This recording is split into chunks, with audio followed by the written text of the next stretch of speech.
Hey, what's up? Welcome to Space. So happy to have you here out in the cosmos. It is, as I understand it, Sunday on your Earth. It's always no day here in space because time doesn't exist. I mean, it does, but it curves because we're in space. How are you? Great to be here. Let's just do a little bit of space maintenance. Because we broadcast this show from the depths of the void, so at any moment in time we could hurtle into a star and die. But I chose to use this time, being on the nice edge of fatality, to interview industrial stars, because you gotta pass the time. So.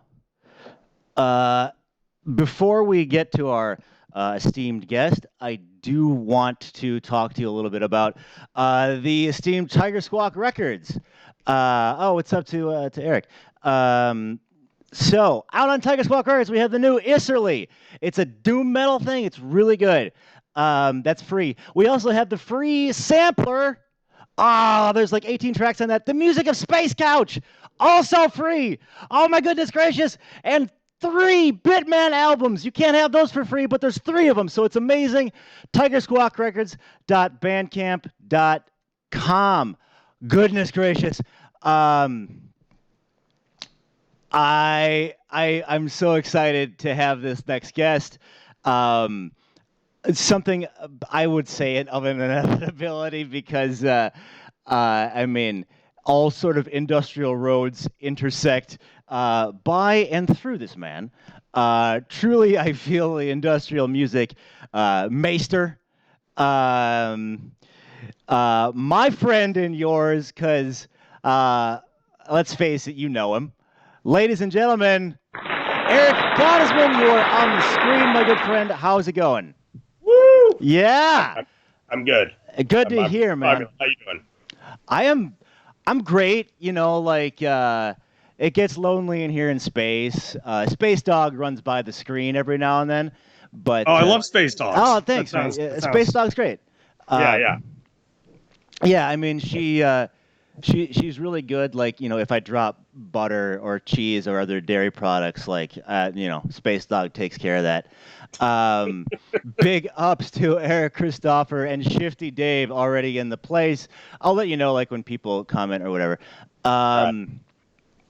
What's up, man? Thanks for joining us out here in space from Cali, and let's get right into this because it's awesome. What's up to summer? That awesomeness is Larson Gottesman came out earlier this year. Yeah. Me and my buddy Ryan, for 3 years on our summer job, just listened to Information Society till the fucking disc fell apart. So when you popped up, Larson Gottesman is the name of the project, man. I did a backflip. Can you tell me about how that came about? Yeah. So if you're really into Information Society, you probably remember when that album "Don't Be Afraid" came out back in what was that, 1998 or whatever. And that is the year that I moved to the Bay Area. And hold on a minute, I gotta move my Facebook window because looking at the delayed video while I'm talking is it'll mess you up. It's way more disorienting than I thought. Distract that so I can wipe the coffee off the couch I just spilled on the carpet. Yeah, I was like, I'll watch myself so I don't accidentally pick my nose on air or something like that. But, all right, so anyway, so that album came out the year that I moved to the Bay Area, and it was also kind of right around the time that I was first starting to get really into the music, industrial music and stuff.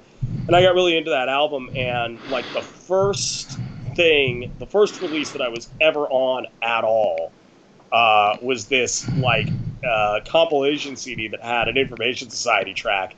And like it wasn't an exclusive or anything, but it was from that album. And at the time, like it seemed like a really big deal. And I found out that like Kurt lived in the area, and I was like, oh, this is so cool. Like I have some tertiary connection to Information Society. And then years later, we actually met in a situation in which I called him out for announcing a prime number incorrectly, which is a pretty funny story, but it's kind of lengthy for this right now. But anyway, so we got to know each other, and then we did a show together in, I think 2006 or 2007, and it was at a time period in which Kurt was not actually part of Information Society. He was, what's his name? Chris Anton was singing at the time for them full time, and Kurt was like totally independent. But he got asked to do this show for the Game Developers Conference, and so it wound up basically kind of being an Information Society show, except it was actually just Kurt and whatever random people. So it was like me and him and a couple of our friends. And for the people, that was Everything Goes Cold. That was no. It was listed because he wasn't in Information Society at the time, and Information Society was technically a different band.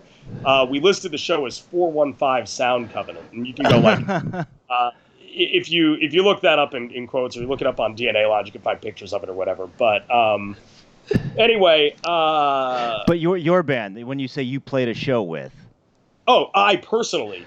Oh, you were in it. Okay, great. Yeah, sorry. And I personally played in that band. And while we were getting ready for it, Kurt and I had, at the time, very similar ideas about how electronic live shows should be played that often came into conflict with people that we were collaborating with, which was basically like we both like had this idea that everything should be absolutely as live as possible, no matter how much it fucked everything up, and no matter how difficult that was going to be. So, and when we started getting into that conversation, we got really, we started talking about like, oh, we should do a show where we just play all of Don't Be Afraid, because even once Kurt rejoined Information Society, they never played those songs, and so we're like, oh, we should do a song, we should do a show that's just that, and we should do it using all these, ridiculous ideas about how live shows should be implemented that we have, and we never got it together, but we did eventually start working on music, and it was the song Deniers started off as something that Kurt had been working on with Steven Siebold. And never heard of him. That's awesome. Yeah, I know, right? Who, by the way, produced Don't Be Afraid, and is also obviously one of my favorite musicians. Awesome. In case somehow somebody is like observing this show and does not know who Steve well, he's the guy from Hate Department. I will drop in a quick pause. We'll return in a second. I just want to say you're bringing out all the rock stars. We have science fiction, Thomas of the Purge. We have Adra of Fires, who appears on this very Deniers album, and Rick Furr of course, Ego Likeness. I've been slagging Rick all week. That's great.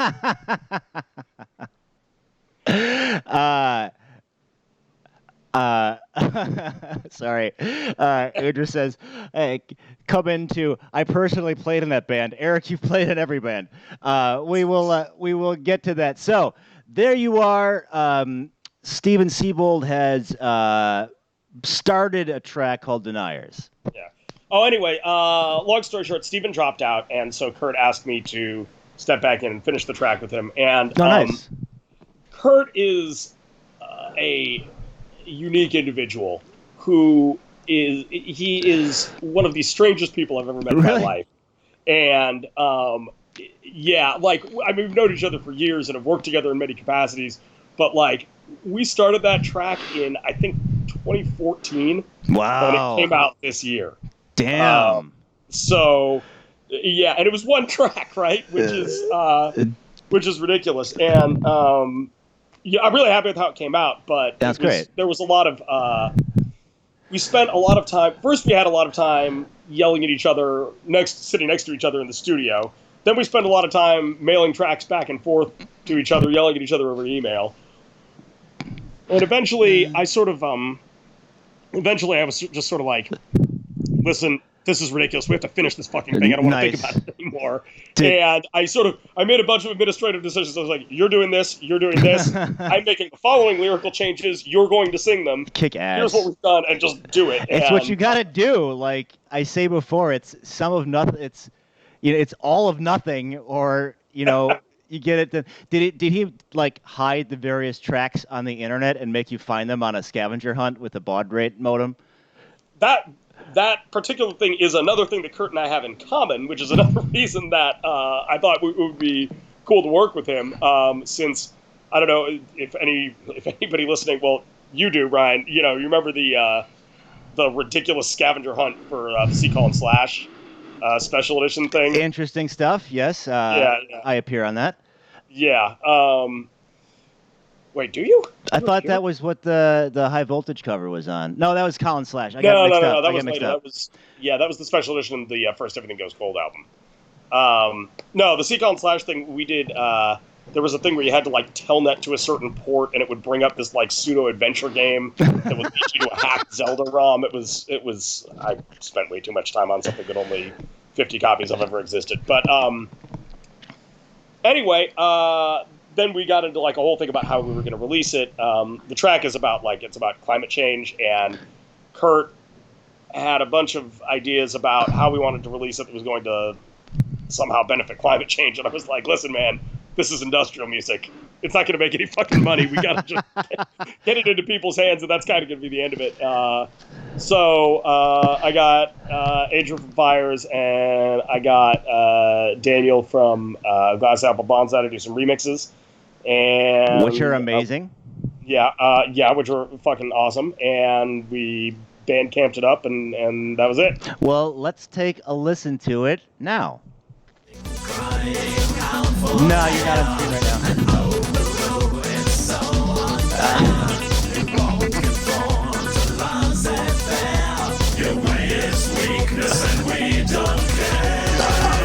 Yeah, right? Like, what am I supposed to fucking do? Like, I sure like me.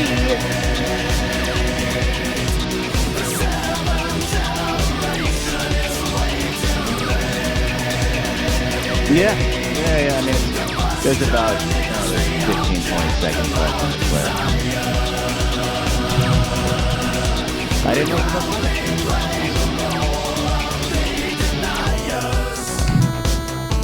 We'll go to 7. And we're back. Oh, I forgot to fix let's just do this. I'll play the applause effect again. You deserve 2 applauses, man. So, from Conformco, David Kulchin is in the house, and Corey Gatrone. Man, star-studded episode, my friend. So we have nice. Climate Change track. It's dope. That's out. You can get that at larsongottesman.bandcamp.com, right? That is correct. Awesome. Yeah. Oh, I should also call it, by the way, we got artwork from Jim Marcus. Oh, is that who did that? It looks great. Yeah. Dvorak Sound Go Fight, which was awesome, and David Spiegelman from Informatic mastered it, so it's got it. Usual me, like climbing up the ass of like every random musician I listen to all at one time, so that I don't have to do any real work myself. It is that kind of thing. I don't know if your experience with this is commensurate with mine, but I'm gonna go on the first of probably 18 tangents, like where me and my friend would listen to Leather Strip while we're waxing floors, and now that's like Klaus, like he's my buddy. It's the craziest thing to me. Yeah, Klaus is definitely on my list of people where it's like it was really, really weird. Like, he, aside from being like kind of a celebrity in my mind when when I was a teenager, he also seemed like so distant, like somebody that I was never in a million years to encounter. Like, he hadn't been to the United States for like a million years, and he was like, and he like lived in some like distant land that I barely even heard of Denmark, and all this stuff. And it was like, and then it's like, yeah, like. We're just like hanging out at Terminus, like drinking beer or whatever, and it's like just totally normal now. Awesome. Well, you teed up that Terminus Festival question like a pro. Yeah, I did. Yeah. I know what I'm doing. Yeah, I'm very good at you're Eric Gottesman. Of course you know what you're doing. You have been in so many bands. We will maybe circle back to that because I want to plug any upcoming Everything Goes Cold. But Terminus Festival this year, you just played it, yeah? I did, yes. Was that with Caustic? It was with Caustic, so, Awesome. Tell me about this year's Terminus. How was Caustic? Terminus, I say this every year, and it's true every year. Terminus is it's the best time I have every year. It is literally, it is the high point of my year. Nice, it's all downhill from here. It's going to be a bunch of fucking garbage for the next 4 months. The next, 11 months or whatever until the next Terminus. But it was fucking fantastic. My stupid Caustic story, because you can't play a Caustic show without having something stupid happen. You got it. It's in the rule books. Yeah, it's in the rule book. Is that I wore, actually I'm wearing these pants right now. I'll see if we can. These fucking pants that I wore. Okay. Were both too warm and too tight to be worn on stage, which I didn't realize, and I basically gave myself heat stroke playing with them. So. Big ups to Dre of Scilab, and oh shit, what's up, Dre? And so you gave yourself heat stroke because you played in pants? Well, listen, I know you. We know that we've all had some pants-related catastrophes. Ah, damn. Okay. All right. Yeah. All right. That actually came up. Nice. But the pants were both too tight and too warm, and it was already way too hot on stage. Because it's the end of the day and it's a festival show, so there have been stage lights on all day, and it's just fucking sweltering up there. And anyway, long story short, I missed Errata Fish because of it. I just went past that fucking hotel. Which I've never been an Errata Fish fan, but the sound check was really good. It was all stuff that I hadn't heard. I think it was newer stuff, and it was I previously had actively disliked that band, and I have been turned around just by watching their sound check. So, well, yeah, they're great. I am a Neurotic Fish fan to the end of days. So it was pretty awesome. We played with them in Resistance Festival. Oh yeah, and that was great. Nice guys. So they were one of the big gets this year. Anybody else stand out for you? Well, Health is probably my favorite. Oh, nice. Actively running band right now, and I mean, I don't know. I listened to we have a technical this past week when they were doing their Terminus roundup, and there was a lot of talk about Health, and of course how they're sort of they're sort of off to the side of industrial. They're not really a quote unquote scene band, but I mean it's funny because for me, I feel I got into them, and everything I understand about them is very much part of my industrial cultural experience. So I know that's true on some level, but it feels weird talking about it that way. You go to their shows and you see this great huge variety of people, and you know some of them and you don't know some of them, and it's it's going to a show, and for all the things that can be good about that.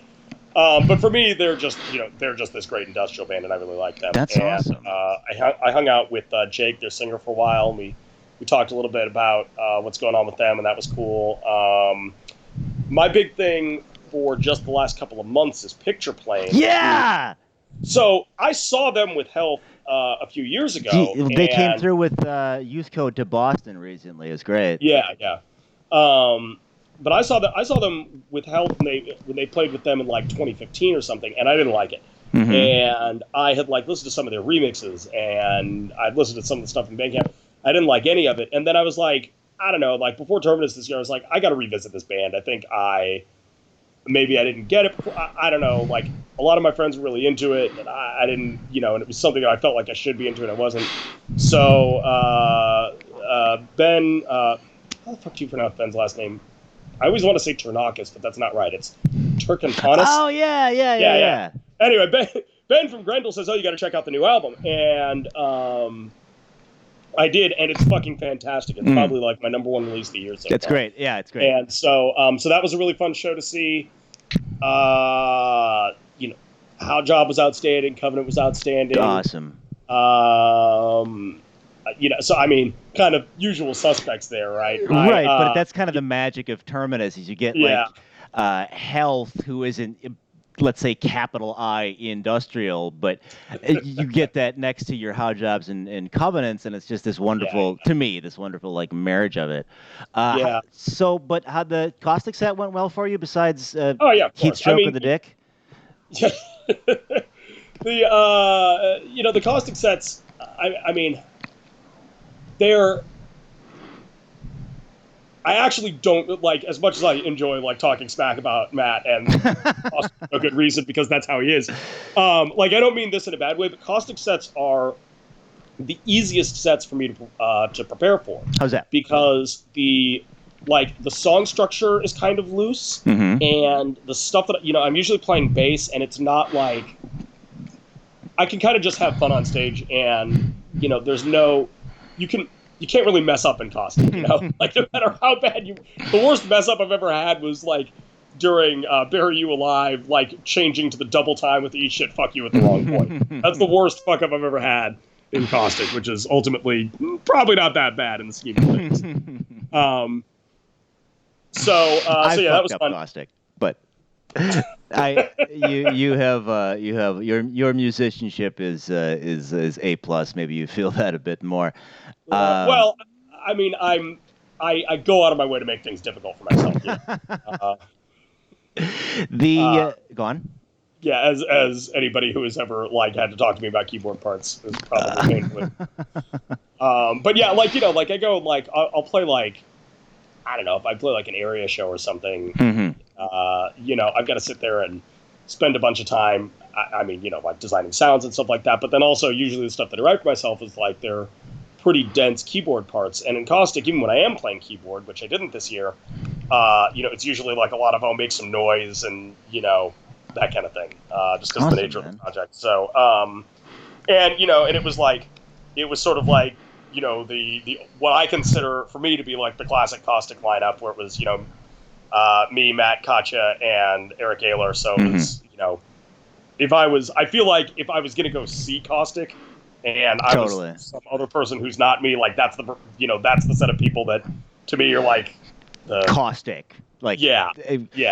Well, you actually played bass in Gothsicles for the first Terminus and nailed it. So that was not the first Terminus. That was the second Terminus. The first Terminus was the one in 2012 where I played keys for Imperative Reaction. Okay, I thought I played the first Terminus.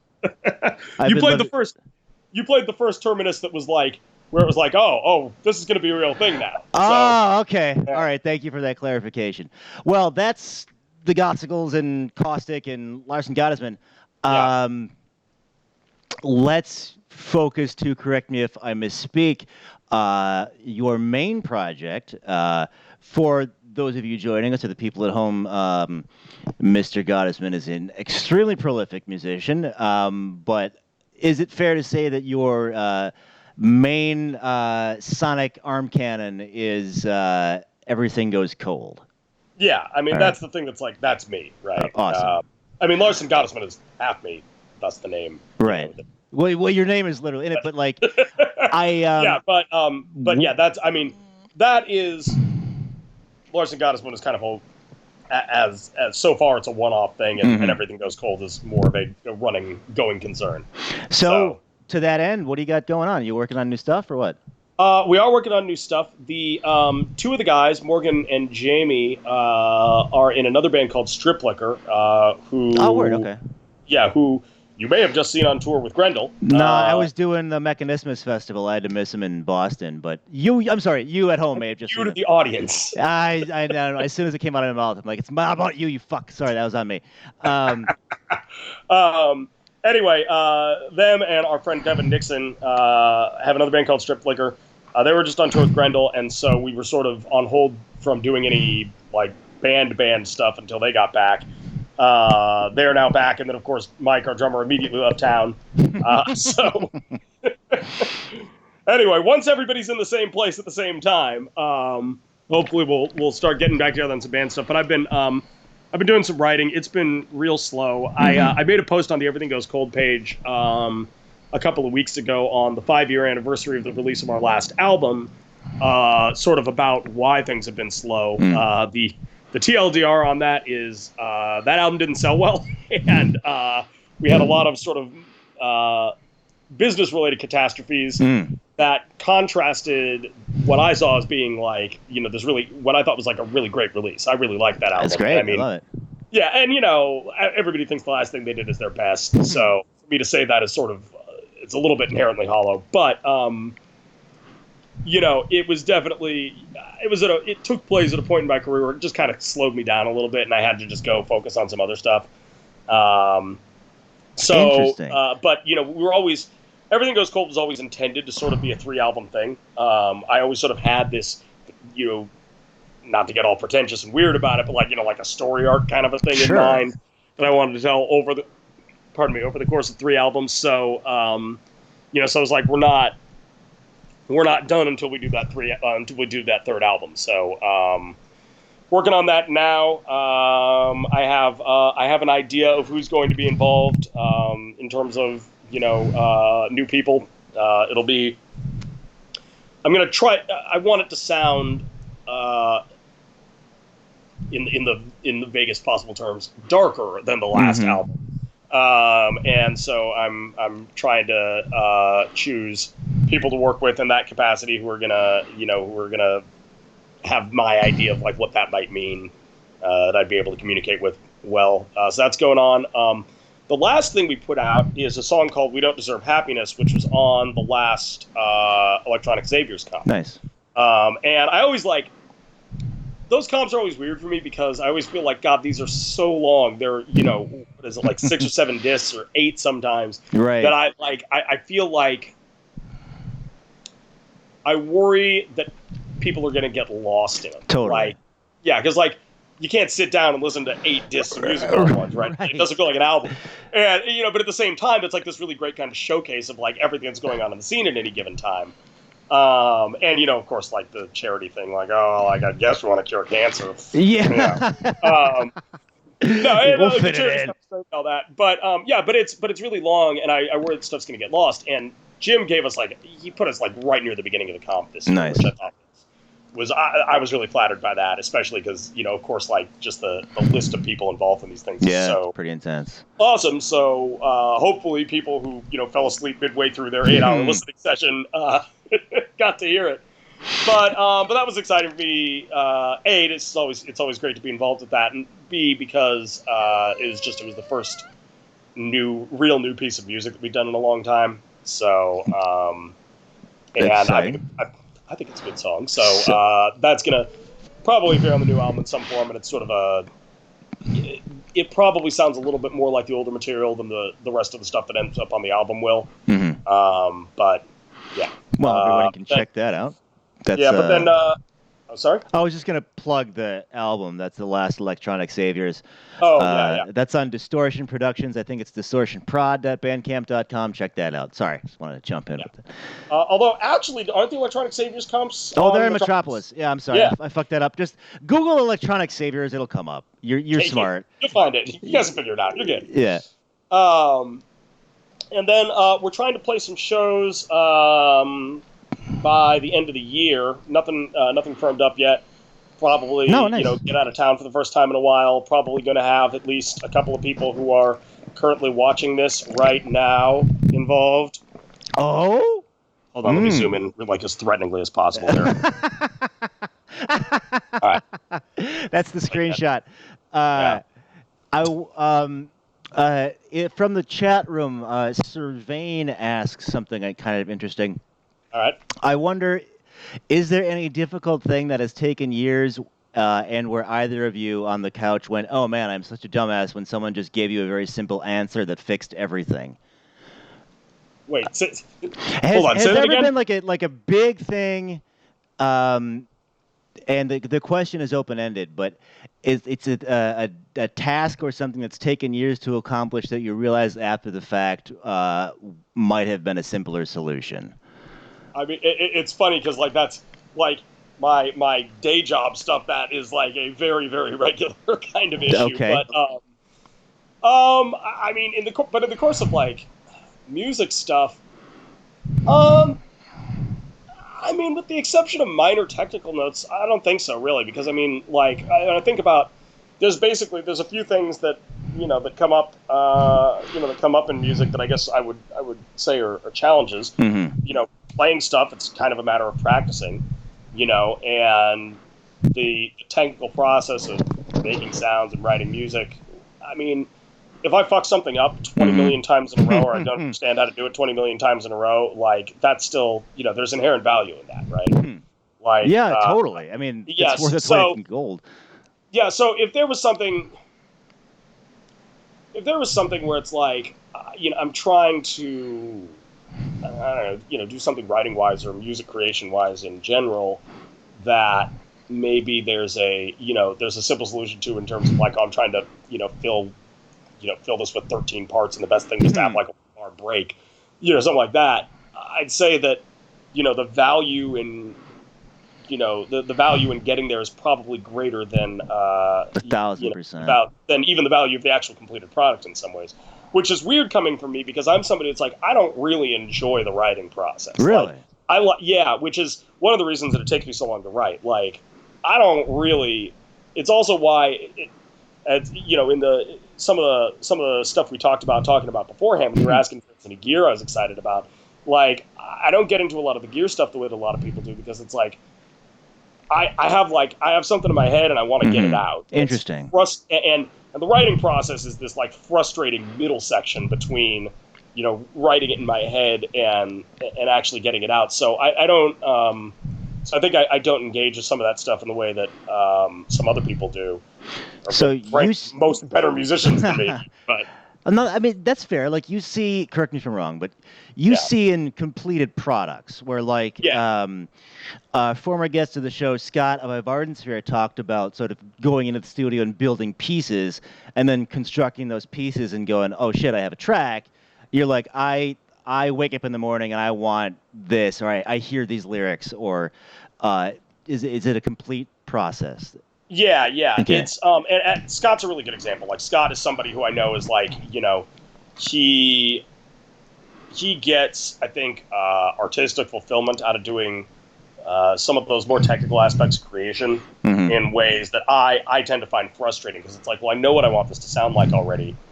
I'm, and any time spent between me knowing what I want it to sound like and me getting there is kind of frustrating. So I want to minimize that. Like, if I'm doing well, I've minimized the amount of time that I've spent doing that. And it's one of the reasons that I like working with with other people so much, because I can sort of get I can get to that place where I have the basic thing out in a relatively minimal way, where I'm thinking about it more in terms of songwriting and basic structure, and then go offload the more technical sound creation stuff to others. And I think this is sort of like why in like more traditional rock music kind of setups, somebody who's writing songs or even performing on an album is usually a different person than the producer.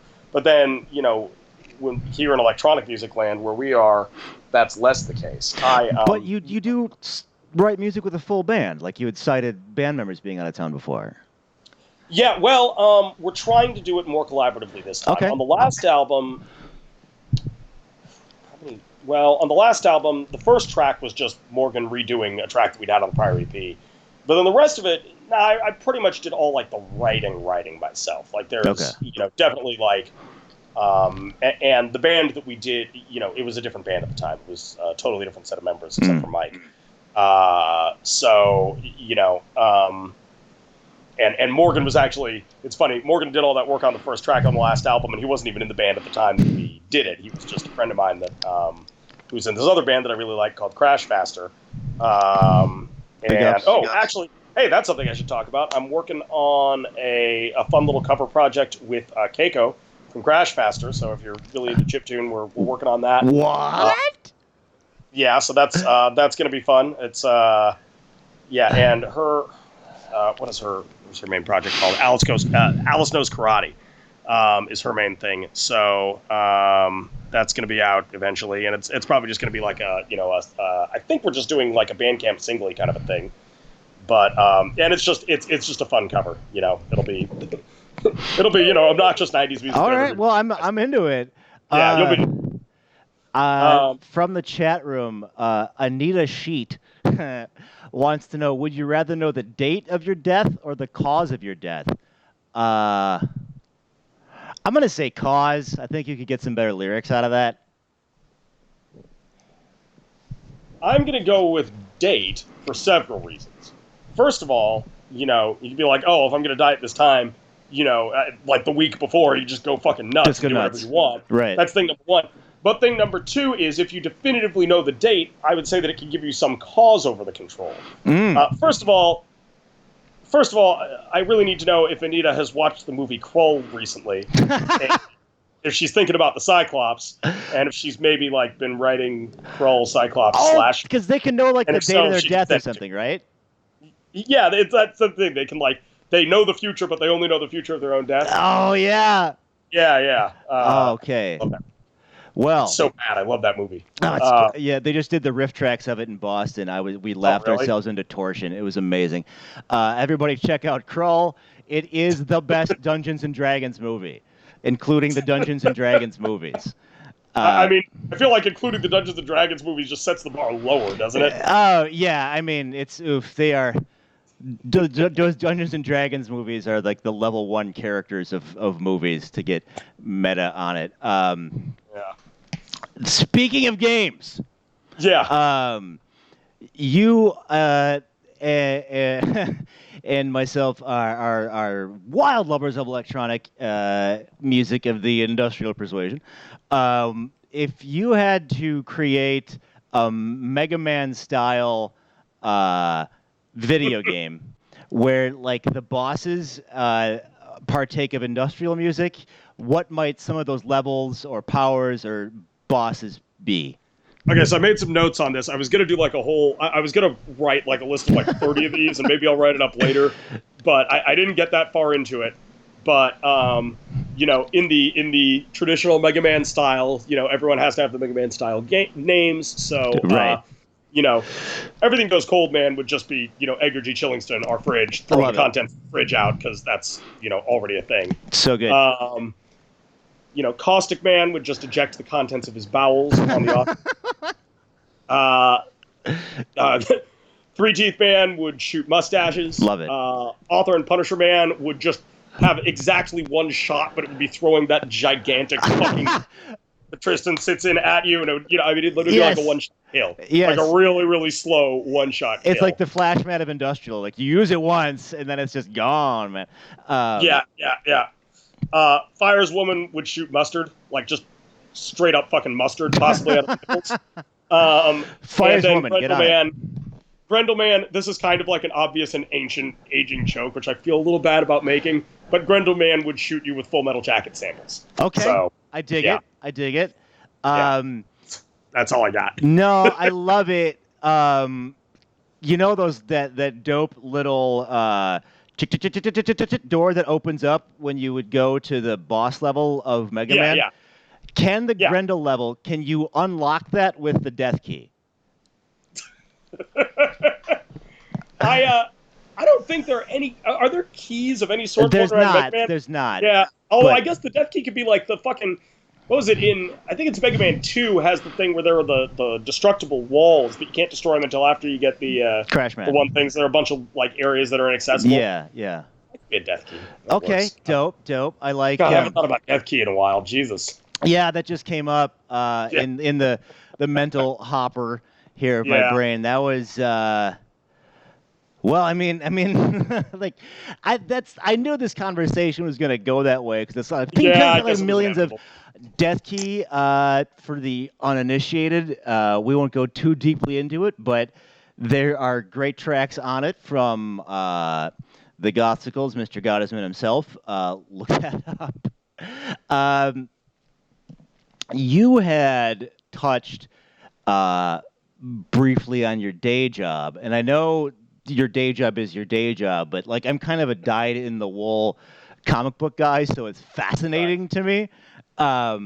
You put together, or at least worked on, the amazing DC Legends mobile game, Yep. Nice shirt, by the way.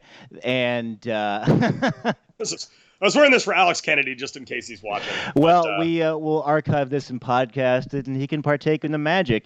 And speaking of magic, you are now on a Marvel title. Is that right? I am. I can't say too much about what I'm doing right now because it's a it is a AAA Marvel title, which you have definitely heard about if you follow that kind of thing.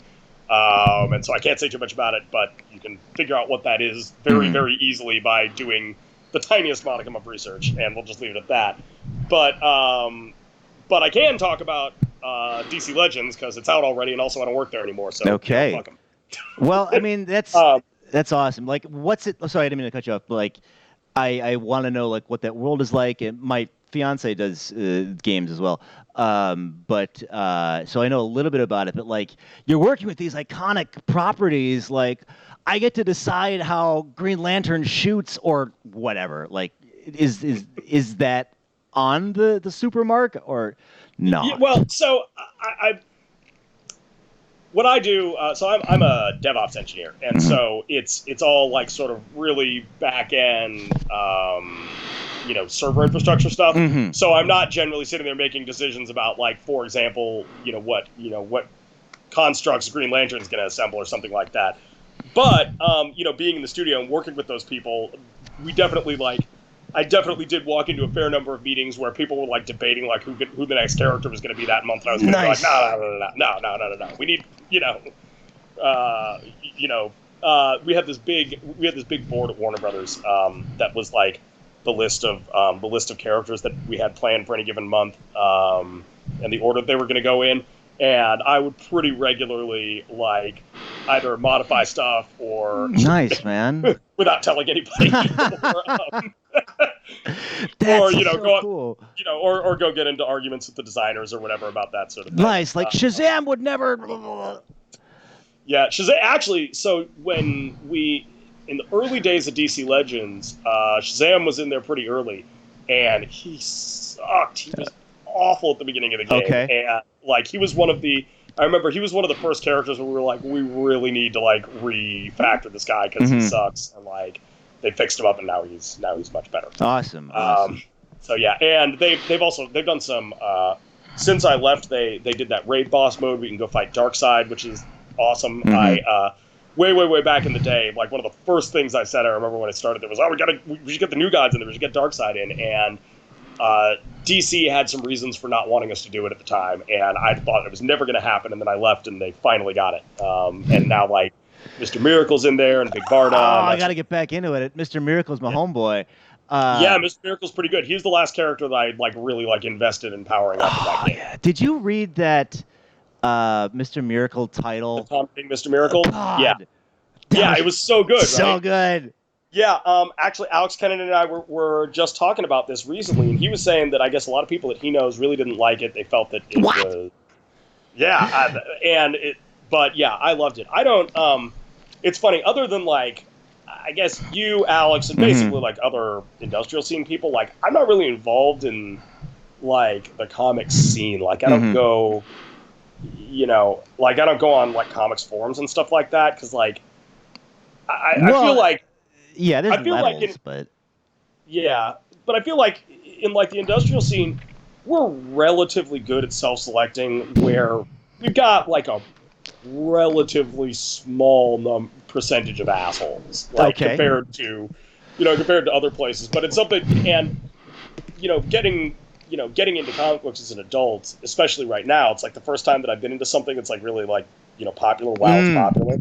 And, so you get a broader view of humanity on the whole, and I can't fucking handle it, man. Like, there's a lot of... Oh, no, okay. Just, and I think there's this narrative that I think is not really fair, that, these various geek cultures are inherently toxic, and I'm sort of like, well, it's just people in general suck. It's not that it's, like, worse if you're, talking to comic book people or talking to any other set of people. It's just that everyone sucks. And like, if we don't have a way to select out of them. So as a result, I hear things like, oh, a lot of people didn't like this series. And I'm like, everybody that I know loved this series. Okay. So Interesting. Yeah, so that's sort of, that's my take on Mr. Miracle thing. But you have a show to go to later, so I do up half an hour early. So I almost don't want to ask this question because it'll take. I got tons of time, by the way. It's noon here, so I'm not even thinking about going to that yet. All right. Do you think we will ever see New Gods on the screen? Ooh. Or should we? Like, that Shazam movie honestly gave me hope. So, all right. It's funny. I was thinking a bunch about like DC movies yesterday because I don't know. Are you reading Event Leviathan? You're not reading current stuff, right? Well, there's the storyline right now going on in DC called Event Leviathan, and Amanda Waller figures in really heavily in it. And I was reading this thing, and I was sort of thinking about like what a great character Amanda Waller is. And then, of course, immediately, like, unfortunately now, whenever anything happens with the Suicide Squad, you immediately think about the fucking worst movie you've ever seen in your life. And, so bad. Oh, it's so bad. It was like, I'm like, and I get really forgiving on these things. Like, I will sit here and defend Batman v Superman. Like, extensively. But that movie is just awful. And I was imagining like this alternate universe in which, bear with me for a minute, Oprah Winfrey portrays Amanda Waller as the most evil asshole in the universe. Totally. And it's like perfect. That's genius, actually. Yeah. And part of that is that I think that several generations of artists were probably deliberately drawing her to look like that. But the pantsuit and everything.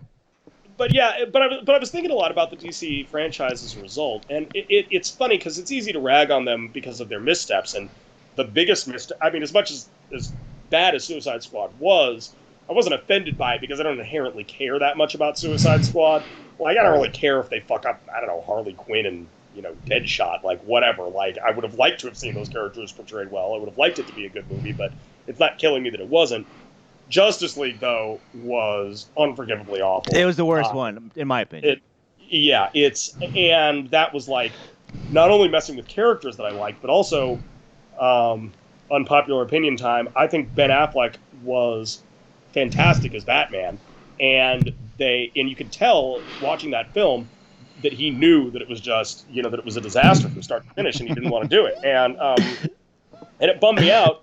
Because his portrayal of Batman and Bruce Wayne in Batman v Superman, however else you may feel about that movie, like his work in that film, I thought was absolutely inarguably stellar. And so I was really bummed that Justice League didn't do it well. And then they brought in, we have seen a new god on screen, right? Like, we've seen Steppenwolf, who is he's not a new god that I care about, per se, or anybody that I would have wanted to see on screen, particularly, nor did he look, too much like the source material or any other, of 20 other things that I might have to say about it, but, we have seen it, and,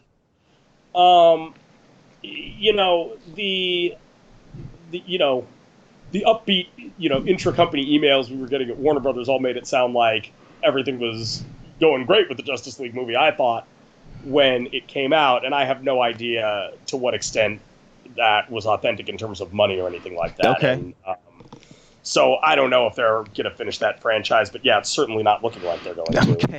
Curious. It's interesting. And you had the internal email about movies. I don't want to make that sound like it was some like confidential thing. Like it was just like, here's what's going on at the company today. Nice, like just a compilation of press releases. So I don't know. I thought that everything that what was the name that director that everybody likes who they were gonna have doing the New Gods movie? I can't remember. I can't remember either. The internet will correct us on that, I'm sure. Yeah, she sounded great, and I was pretty jazzed on everything that she had to say. So I was. Who did like Wonder Woman? It wasn't the Wonder Woman director. That also a great film. Also pretty excited about Wonder Woman 84. That'll be good. That'll be great. I'm not even a big Wonder Woman fan. I'm not like, as a character, not a particular, not one of my favorites, but, that was a great movie, and I'm sure the next one will be good too. Dope. So yeah, I don't know. It's interesting, of course, because we've got like there's kind of a weird parallel in Marvel with the Eternals movie that they're talking about doing, Yeah. which seems like just so flagrantly unnecessary. I mean, Like, they're making an Eternals movie. That just blows my hair back. I mean, it does because it's so weird, but it's also like, I don't know, man. Like, it's the Eternals are not a set of. It wasn't my favorite comic book. Yeah. Huh? It wasn't my favorite comic book. Yeah, like the what was it? Neil Gaiman did that Eternals series. Yeah. It's like it's okay, but it's like it feels like it felt like just Kirby trying to redo a bunch of shit that he, It's true. I'm sure the movie will be great. They kind of don't fuck up too often. That's true. Iron Man 3, that's probably, like, after, like, that's, offhand, that's the only one of the MCU movies that I'm actively like, I do not like this film. I mean, pretty good success rate. Dre, the animated DC movies are great. Yeah, that's true. The animated DC stuff is good enough to make up for the rest of it. Not flawless, but pretty great. I want to smash cut back to music because I know I'll go down this comic book. Can we do a Star Wipe instead? Can we do like a? Yeah, I can put that in post. I mean, it's all Star Wipes out here in space, but I would be fascinated to know how Eric Gottesman first got into industrial music. So when I was 14 years old and super nerdy and desperately trying to, I was trying to seem cool by like listening to what was on K-Rock at the time. I was in Los Angeles, so okay. It was, the big rock radio station, and I kept on like there was this one girl that I knew who was like the cool girl, and I kept on like saying, okay, I heard this on the radio, is this cool? And she'd be like, that's from like the mid '80s. Oh, like, that's funny. Like it was like I'd be like, this is in like the middle of like the grunge era, totally. And and I would just listen to the radio and just like write down things that I thought were cool, and it'd always be like Depeche Mode or The Cure, Tears for Fears or whatever.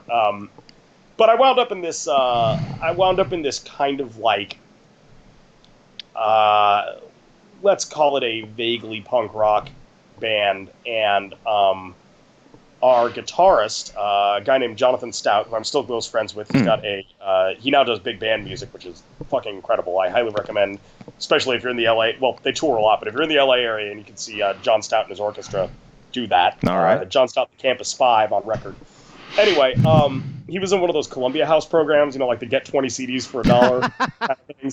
Yes. And he comes to rehearsal one day and he's like, yeah, they sent me the wrong thing. They missent me this album, but the artwork looked cool, so I decided to keep it and listen to it anyway. And it wound up being Ministry's Psalm 69. Fuck out of here. That's how it happened? Yeah, it literally was. They accidentally sent him this album on Columbia House. And he's like, you got to check this out. So we're all sitting around listening to this thing that sounded like, nothing we'd ever heard before. It was like, like, there's bits and pieces of metal in here, but that's not metal. That's like fucking electronics and like weird. And, and specifically I remember Just One Fix having like this huge immediate impact on me, and Scarecrow. And so I was like super, super excited about that. And I went out the next day and I bought it. And then we had this other friend who had like an older sister who was like, she had like, the older sister, like, she was like maybe 20, but she had like been living with the parents and then like ran off without saying anything. And then one day she like came back and to like pick up a bunch of her stuff while my friend, her sister, was home, like in the midst of doing so, left with a stack of cassette tapes and was like, here, take these. I'll see you later. Bye. Then we didn't hear from her again for like, another 6 months. And that stack of cassette tapes had like Cleanse, Fold, Manipulate by Skinny Puppy. Nice. And Only Theater of Pain by Christian Death, which is not industrial, but adjacent. Yeah. And like, I don't know, just like a bunch of sort of weird off the wall scene adjacent stuff. Sure. Sex Gang Children, I remember, was in there. Totally. And so I was pretty interested in all of this, but I didn't really know too much about it or have too much of a concept of what it was all about until somewhere around that time period, that guy John calls me up like right before I was about to go to Blockbuster Music with my dad, which is really, really dating me. And he says, "Listen," and I'm like on the way out the door. The phone rings. It's a fucking landline because it's like 1994 or 95. And I'm like, I'm on my way out. What do you want? And he's like, "Okay, well, you really have to listen to this album, Nile by KMFDM." And I'm like, "Fine, I'll listen to it. Okay, right. bye." And so I go with my dad down to the Blockbuster Music, and for the younger people in the audience, Blockbuster Music, their whole big deal was that you could listen to the CDs before you bought them, which was really novel at the time. And you know, being like a teenager without much money, and with music being a lot harder to come by than being able to subscribe it off Bandcamp at the time, I would spend a lot of time in there listening to different things, trying to decide what I wanted. And I remember I was like, there was a Falco album that I wanted, and like, I don't know, some other, like, just a bunch of like random, you know, new wave things or whatever.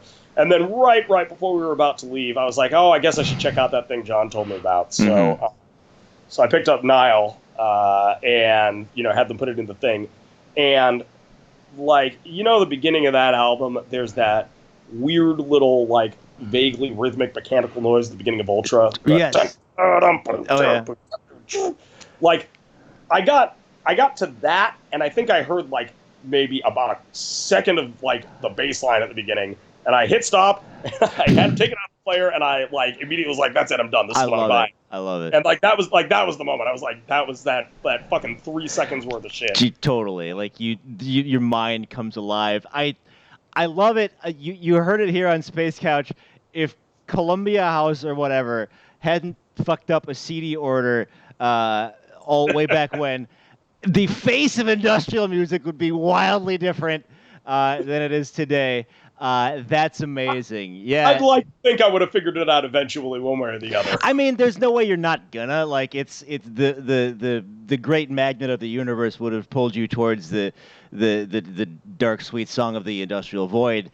I think inevitably, but I like that it occurred. Like, you might like this, and because I got it like extra. It's that's awesome.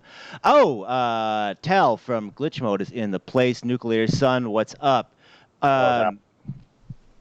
So that was great. Thanks, man. I think KMFDM might have been the first one for me too. It's a little bit muddled, but so you're working on new EGC. Is Everything Goes Gold?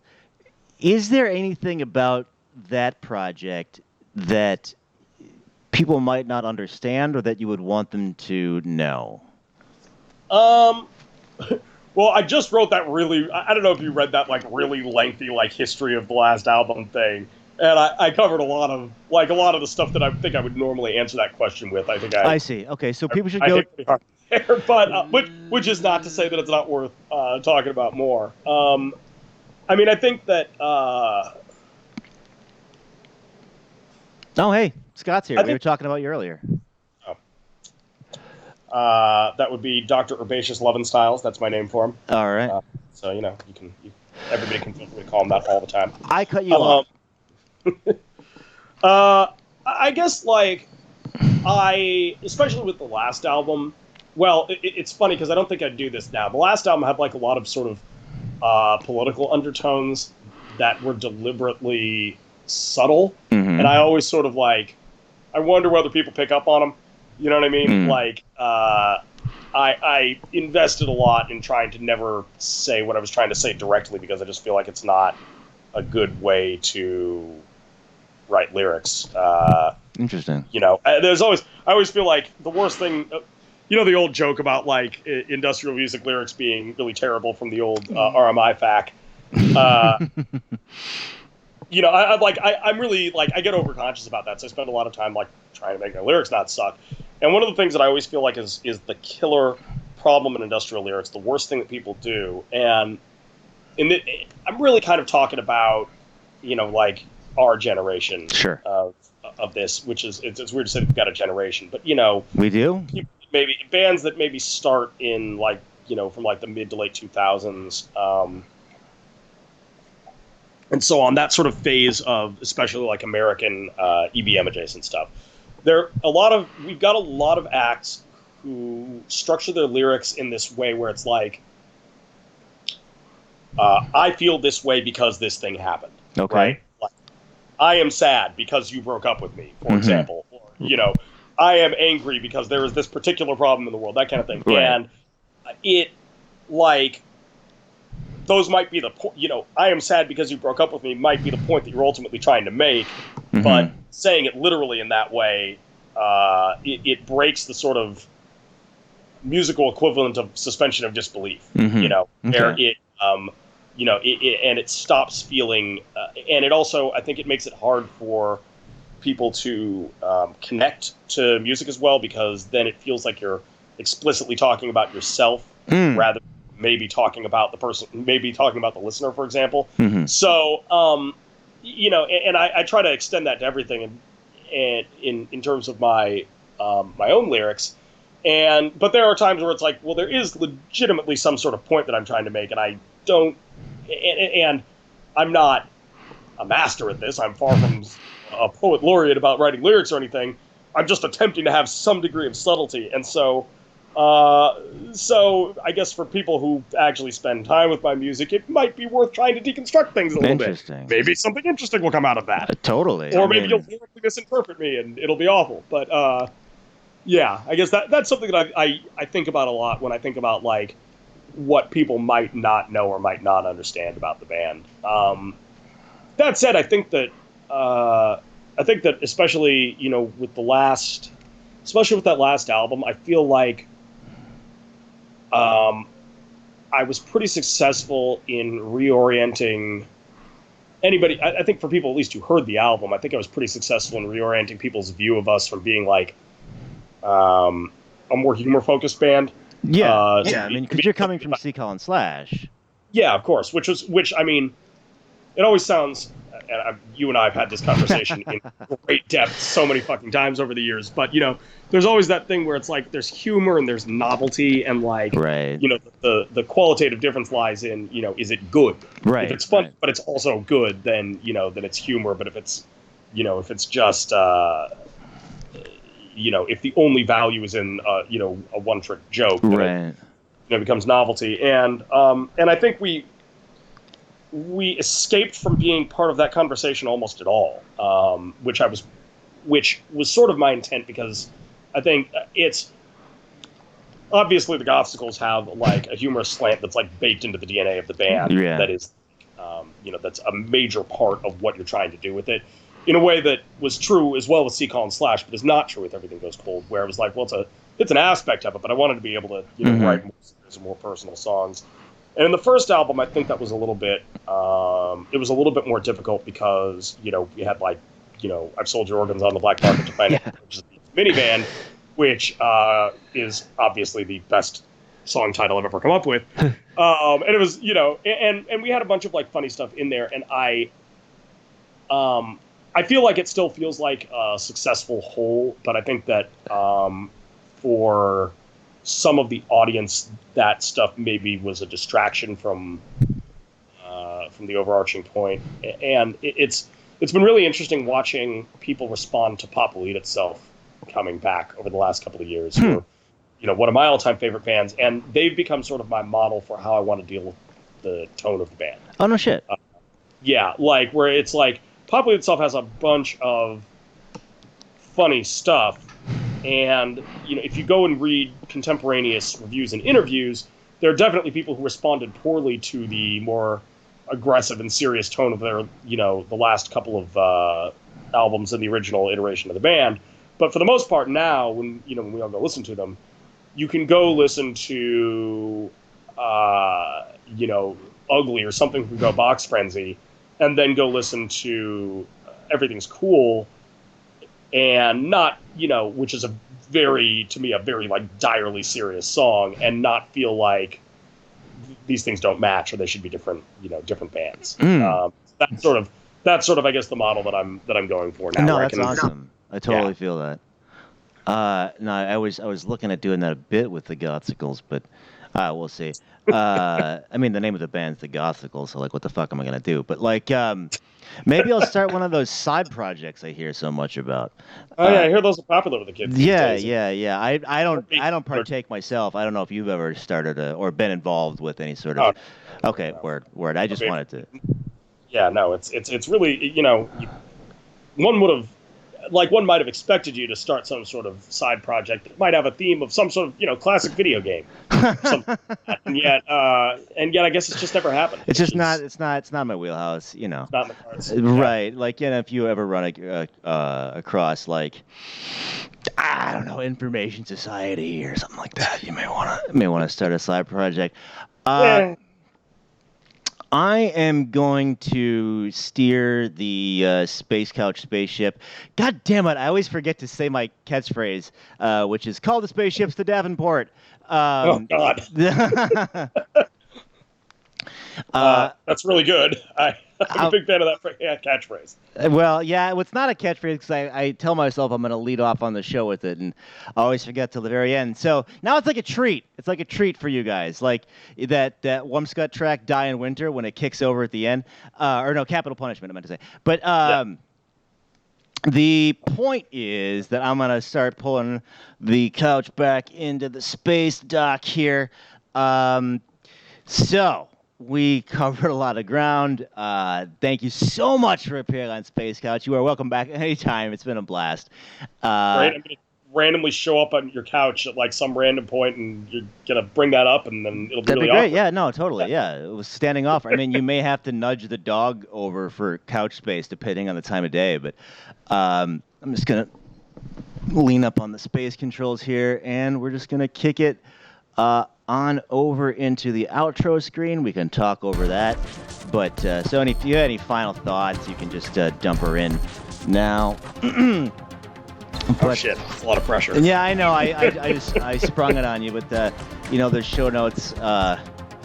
Yeah, maybe if you're seeing 3Ts tonight, maybe you can ask him about being Mustache Man in that Mega Man game. Yeah, I've been calling Lex Mustache Man for like a while now. So, I don't think that'll be news to him. Oh, but Cat Squares tells you to wave goodbye with your tinishly freaky arm, which you can't see. All right. Cat's doing the Lord's work with sizing my arm correctly in every picture that she sees where I've had it unnaturally sized up to normal human size. All right. So well, thank you for that. That's great. That's your out. Thank you so much for appearing on Space Couch. See you, Space Keteers, next week.